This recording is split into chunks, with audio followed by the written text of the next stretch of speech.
Assalamualaikum warahmatullahi wabarakatuh.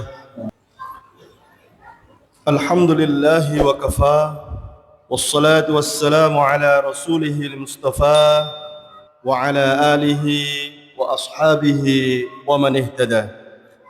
Asyhadu an la ilaha illallah wahdahu la syarika lah wa asyhadu anna nabiyyana Muhammadan abduhu wa rasuluhu la nabiyya ba'dah.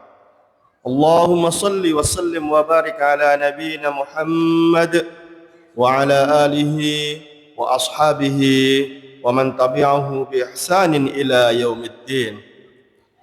Faya ayyuhal hadirun, usikum wa nafsi bi taqwallah. Faqad qala ta'ala, a'udzu billahi minasy syaithanir rajim. Bismillahirrahmanirrahim. يا أيها الذين آمنوا اتقوا الله حق تقاته ولا تموتن إلا وأنتم مسلمون أما بعد. Jamaah salat Jumat rahimani wa rahimakumullah. Dalam rangka memulai khutbah Jumat pada kesempatan siang yang insyaallah diberkahi ini, marilah sama-sama kita mengingat dan mensyukuri nikmat yang telah diberikan oleh Allah Subhanahu wa taala. Beragam nikmat yang saking banyaknya bahkan kita tidak mampu untuk menghitung-hitungnya. Hal ini ditegaskan oleh Allah Subhanahu wa taala di dalam firman-Nya, "Fa in ta'uddu ni'matallahi la tuhsuha." Dan jikalau engkau akan berusaha menghitung-hitung nikmat yang diberikan oleh Allah, niscaya engkau tidak akan mampu menghitungnya. Karena itu patutlah kita mensyukuri beragam nikmat yang telah diberikan oleh Allah Subhanahu wa taala. Dan dari beragam nikmat tersebut adalah dua nikmat yang secara khusus ingin khatib sampaikan. Mudah-mudahan kita senantiasa mensyukurinya, karena nikmat tersebut tidak diberikan kepada seluruh makhluk Allah Subhanahu wa taala. Nikmat tersebut adalah nikmat iman dan juga nikmat Islam. Hal ini pun ditegaskan oleh Allah Subhanahu wa taala ketika Allah berfirman, "Faman yurid ayyahdiyahu yasrah sadrahu lil Islam." Dan barang siapa yang dikehendaki oleh Allah untuk diberikan hidayah, maka Allah akan jadikan dadanya itu lapang, dalam arti mudah untuk menerima ajaran agama Islam. "Wa may yurid ayyudillahu yaj'al sadrahu dayyiqan harajan." Dan barang siapa yang Allah kehendaki untuk disesatkan, maka Allah akan jadikan hatinya itu sempit, dalam arti sulit untuk menerima hidayah. Patutlah kita mensyukuri nikmat iman dan juga nikmat Islam yang diberikan oleh Allah Subhanahu wa taala. Kemudian salawat serta salam marilah kita berusaha untuk dawamkan kepada Rasulullah sallallahu alaihi wasallam. Allahumma salli wa sallim wa barik alaihi. Rasulullah adalah suri tauladan yang diutus oleh Allah Subhanahu wa taala tidak hanya untuk mengajarkan kita ajaran agama Islam, tetapi beliau juga adalah figur yang begitu amat sangat sayang dan juga kasih kepada umatnya. Karena itu bersolawat kepadanya adalah bentuk ekspresi kita untuk mensyukuri akan diutusnya seorang suri tauladan, dan juga untuk menunjukkan rasa cinta kita dan sayang kita dan hormat kita kepada Nabi besar Nabi Muhammad sallallahu alaihi wasallam. Selanjutnya, jamaah yang dirahmati oleh Allah, izinkan juga khatib pada kesempatan siang hari ini untuk berwasiat, khususnya tentu untuk khatib pribadi Al-Faqir, dan umumnya untuk jamaah sekalian. Marilah kita meningkatkan kekuatan dan juga meningkatkan keutamaan dan ketakwaan kita kepada Allah Subhanahu wa taala. Takwa dapat diartikan sebagai sebuah mekanisme yang telah diberikan oleh Allah Subhanahu wa taala untuk memastikan keselamatan dan juga kesuksesan kehidupan kita, tidak hanya di dunia namun juga di akhirat kelak. Hal ini tersirat dari firman Allah Subhanahu wa taala ketika Allah berfirman, "Ya ayyuhalladzina amanu taqullaha wa qulu qawlan sadida Wahai orang-orang yang beriman, bertakwalah kepada Allah dan ucapkanlah perkataan-perkataan yang benar. Yuslih lakum a'malakum wa yaghfir lakum dzunubakum. Niscaya Allah akan memperbaiki amalan-amalan kalian dan Allah akan mengampuni dosa-dosa kalian. Wa man yuti'illaha wa rasulahu faqad faza fawzan 'azima. Dan barang siapa yang taat kepada Allah dan Rasulnya, sesungguhnya ia telah menang dengan kemenangan yang agung. Karena itu sesungguhnya kitalah yang membutuhkan takwa. Kitalah yang perlu menjadikan takwa sebagai instrumen dalam kehidupan kita untuk memastikan keselamatan kita dalam kehidupan di dunia maupun nanti kelak di akhirat. Jamaah salat Jumat rahimani wa rahimakumullah. Pada kesempatan siang hari ini izinkan khotib untuk membahas sebuah tema, yaitu tentang safar atau perjalanan yang mendekatkan kita kepada takwanya Allah Subhanahu wa taala. Jamaah salat Jumat yang dirahmati Allah, dalam perjalanan hidup kita boleh jadi kita telah melaksanakan berbagai kegiatan safar. Perjalanan baik yang jauh maupun yang dekat. Dan boleh jadi safar itu yang kemudian menginspirasi kita dalam melihat ciptaan-ciptaan Allah Subhanahu wa taala. Secara hukum, safar bernilai mubah di dalam Islam, artinya dibolehkan. Namun tentu sebagai seorang muslim, marilah kita berusaha untuk menjadikan safar sebagai bagian dari perjalanan kita menuju ridho dan juga takwanya kepada Allah Subhanahu wa taala. Karena itu setidaknya ada 3 jenis atau 3 instrumen safar. Ketika kita laksanakan dan kita niatkan dalam rangka menggapai ridhonya Allah Subhanahu wa taala, mudah-mudahan juga akan mendekatkan kita kepada takwanya. Jamaah salat Jumat rahimani wa rahimakumullah. Safar yang pertama adalah safar yang kita niatkan dalam rangka beribadah hanya kepada Allah Subhanahu wa taala. Perjalanan yang dilakukan dalam rangka beribadah kepada Allah Subhanahu wa taala di antara yang paling baik adalah perjalanan dalam rangka haji dan umrah. Allah Subhanahu wa taala berfirman, "Wa adzin fin nasi bil haji ya'tuka rijalan wa ala kulli dhamirin ya'tina min kulli fajjin 'amik." Kita telah disuruh untuk melaksanakan perjalanan haji dan kita telah melihat betapa orang-orang dari berbagai penjuru mendatangi Baitullah dalam rangka melaksanakan ibadah haji. Demikian juga ibadah umrah yang kita laksanakan dan juga memiliki nilai ibadah yang sangat tinggi. Rasulullah sallallahu alaihi wasallam menegaskan di dalam sebuah hadisnya, "Al-umratu ila al-umrati kaffaratun lima bainahuma." Satu umrah ke umrah yang lainnya adalah kafarat atau penggugur dosa. Wal hajjul mabrur laisa lahu jazaa'un illa al-jannah. Dan haji yang mabrur tidak ada ganjaran yang lebih layak baginya kecuali adalah surga. Dari 2 hal ini kita kemudian memaklumi bahwa perjalanan dalam rangka ibadah apapun itu adalah satu perjalanan yang kita upayakan dengan niat tulus kepada Allah Subhanahu wa taala.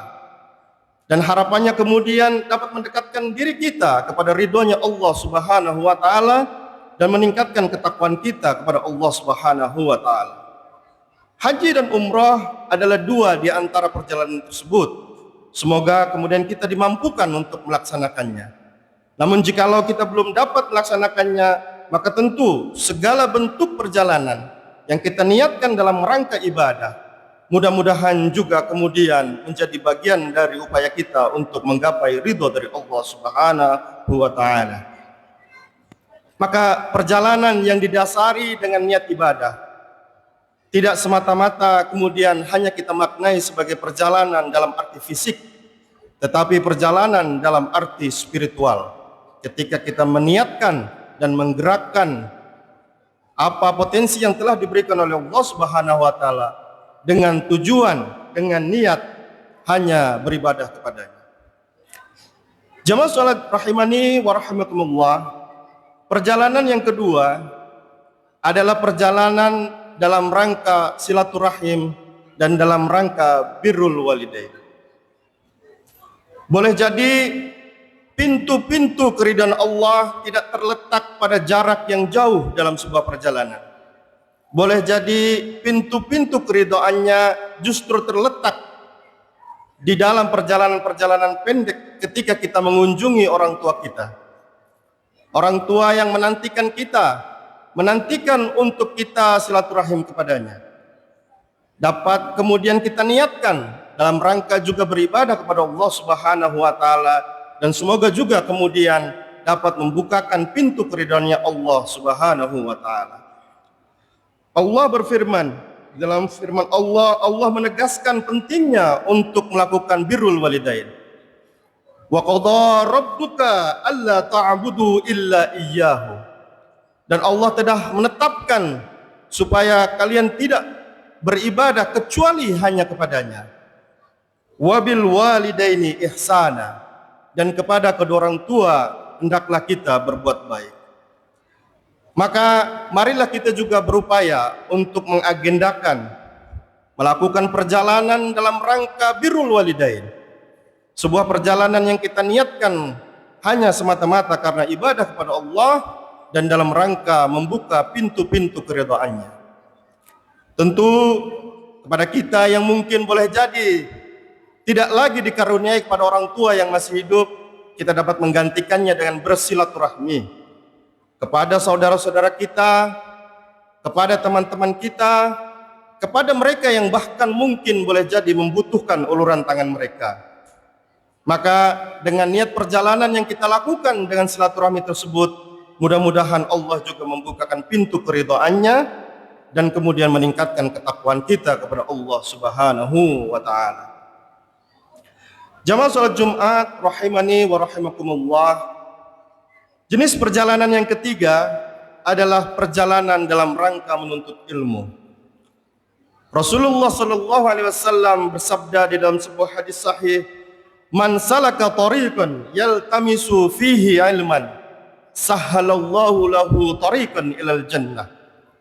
Siapa yang membukakan jalan, memudahkan jalan dalam rangka menuntut ilmu, niscaya Allah akan memudahkan jalannya menuju surga. Hadis sahih yang diriwayatkan oleh Imam Al-Bukhari dan Imam Muslim ini sekali lagi menegaskan kepada kita bahwa Allah Subhanahu wa taala sangat memperhatikan orang-orang yang menuntut ilmu. Sebagaimana juga firman Allah, "Yarfa'illahu alladhina amanu minkum walladhina utul ilma darajat." Allah akan mengangkat derajat orang-orang yang menuntut ilmu. Karena dengan ilmu itu dia dapat memperbaiki dirinya sendiri dan dapat memperbaiki masyarakat yang ada di sekitarnya. Banyak sekali kebaikan yang kemudian bisa ditumbuhkan dari ilmu yang kemudian diamalkan. Karena itu, perjalanan-perjalanan kita ke sekolah, perjalanan ke pesantren, perjalanan ke kampus, perjalanan yang kita lakukan ke majelis-majelis ilmu, atau perjalanan kita ke masjid dalam rangka menuntut ilmu yang kita niatkan ibadah, mudah-mudahan juga menjadi bagian dari upaya kita untuk menggapai keridhaan dari Allah Subhanahu wa taala. Demikianlah jamaah salat Jumat yang dirahmati oleh Allah, mudah-mudahan kita senantiasa diberikan kekuatan oleh Allah Subhanahu wa taala untuk melakukan perjalanan-perjalanan yang kita landasi karena niat ibadah, dan kita diberikan keistiqomahan dalam menjaga niatan-niatan kita melaksanakan perjalanan-perjalanan. Kelak kita akan mengalami perjalanan yang lebih jauh, perjalanan menuju alam akhirat, dan semoga juga Allah Subhanahu wa taala menyelamatkan kita sampai nanti kelak ketika yaumul hisab. Barakallahu li wa lakum fil Qur'anil azim wa nafa'ani wa iyyakum bima fihi minal ayati wa dzikril hakim wa taqabbalallahu minna wa minkum tilawatahu innahu huwas samiul alim. Wa aqulu qawli hadza fastaghfirullahal azim innahu huwal ghafurur rahim.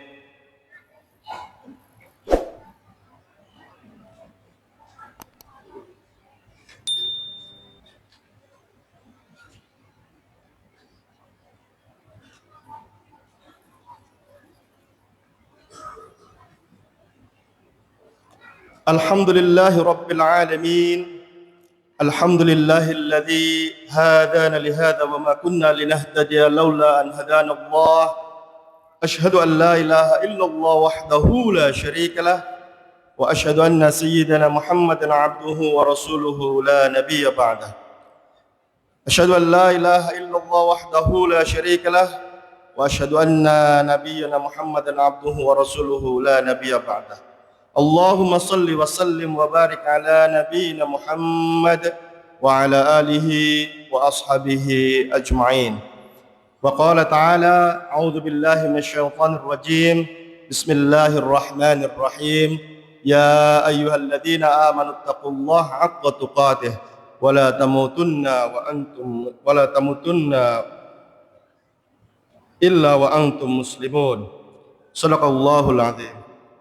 Amma ba'd, faya ibadallah, faya ayuhan nas, ittaqullaha fima amar, wantahu amma naha, wa'alamu anna allaha amarakum bi amrin bada fihi bi nafsih, wa thana bi malaikatihi bi qudsih, wa qala ta'ala, inna allaha wa malaikatahu yusalluna ala nabi. يا أيها الذين آمنوا صلوا عليه وسلموا تسليما اللهم صل على محمد وعلى آل محمد كما صليت على إبراهيم وعلى آل إبراهيم وبارك على محمد وعلى آل محمد كما باركت على إبراهيم في العالمين إنك حميد مجيد اللهم اغفر للمسلمين والمسلمات والمؤمنين والمؤمنات الأحياء منهم والأموات إنك سميع قريب مجيب الدعوات ربنا ظلمنا أنفسنا وإن لم تغفر لنا وترحمنا لنكونن من الخاسرين اللهم أر الحق حقا وارزقنا اتباعه وأر الباطل باطلا وارزقنا اجتنابه ربنا آتنا في الدنيا حسنة وفي الآخرة حسنة وقنا عذاب النار عباد الله إن الله يأمرنا بالعدل والإحسان وإيتاء ذي القربى وينهى عن الفحشاء والمنكر والبغي يعظكم لعلكم تذكرون فاذكروا الله العظيم يذكركم واشكروه على نعمه يزدكم ولذكر الله أكبر وأقيموا الصلاة